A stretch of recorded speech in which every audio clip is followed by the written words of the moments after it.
Well, joining me now is one of the newest senators in the U.S. Senate, Democrat from California, Alex Padilla. Senator Padilla, welcome to the show.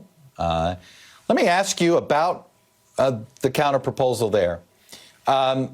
It is, you heard Senator Capito say, hey, she thinks it deserves a response and some serious consideration. Where are you on their proposal?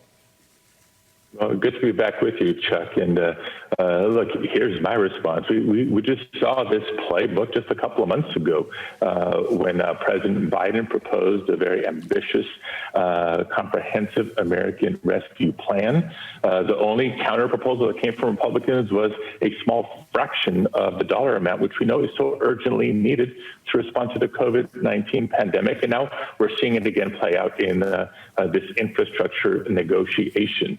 I think President Biden's proposal is exactly the type of bold action we need.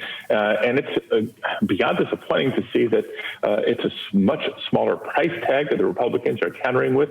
Their whole proposal is less than just the transportation element of the Biden proposal. So if it's a jumping off point, we need some big leaps and bounds from where they are. I think if we're going to meet the demands of our infrastructure and put our country in a position to be much more competitive in the years ahead. Yeah. Is there a part of you that says, hey, all right, so this is what you guys are willing to spend some money on, these categories. We agree with these categories. Is it worth negotiating with them on the price of how to deal with those categories, come to an agreement there, and then maybe go it alone on some of the other items that are in the bill that there's some, that other people say is an infrastructure? I think there's a fairly robust intellectual argument in favor that, yes, elder care can be part of America's infrastructure. But I understand the debate on that. Do you say, okay, let's negotiate those elements and then over here work on the child care tax credit, elder care, and things like that?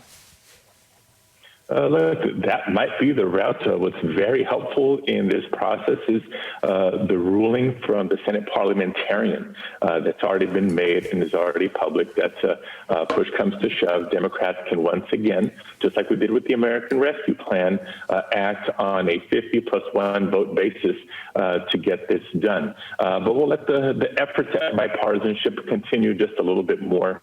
Have a couple of weeks to see how genuine they are on, sort of being bold as we want to be. If not, we'll go it alone. If they are, even if it's in multiple packages, as long as it gets done. Look, I'm definitely in the camp of a much bigger dollar to be invested in our nation's infrastructure, but just addressing deferred maintenance across the country isn't sufficient.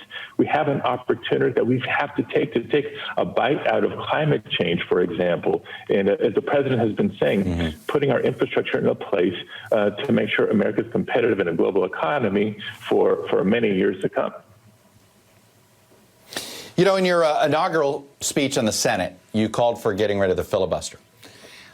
You've been there 3 months now. Has anybody made an argument to you about keeping the filibuster or keeping some form of it intact that you have found to be semi-compelling?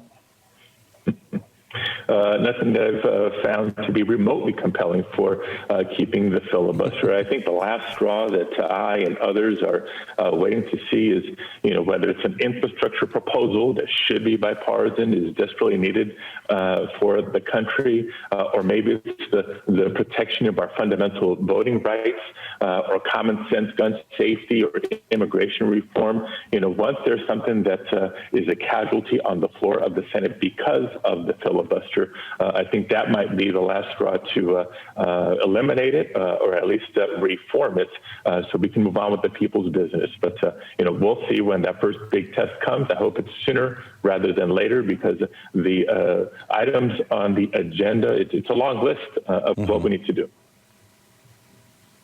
It's interesting. One of the bills that could have been that straw that you talk about is the bill a bipartisan bill that is going to looks like it's going to get through the Senate today.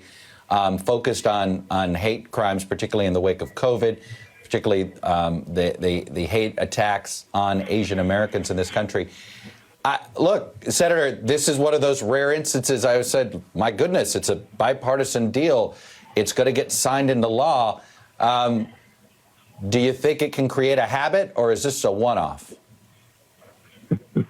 we hope for the best, but prepare for the worst. I hope this is a trend.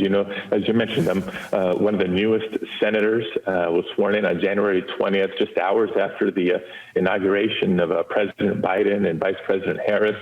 One of the welcome surprise of those early days in the Senate was the number of colleagues on both sides of the aisle coming up to say, congratulations, welcome, look forward to working with you. It played out a little bit, not nearly enough when it came to the impeachment trial, did not play out when it came to the American Rescue Plan. All eyes are now on how these negotiations about an infrastructure package move along, but I'm still waiting to see it. In the meantime, people are hurting across America. That's why we acted with such bold and urgent action with the American Rescue Plan.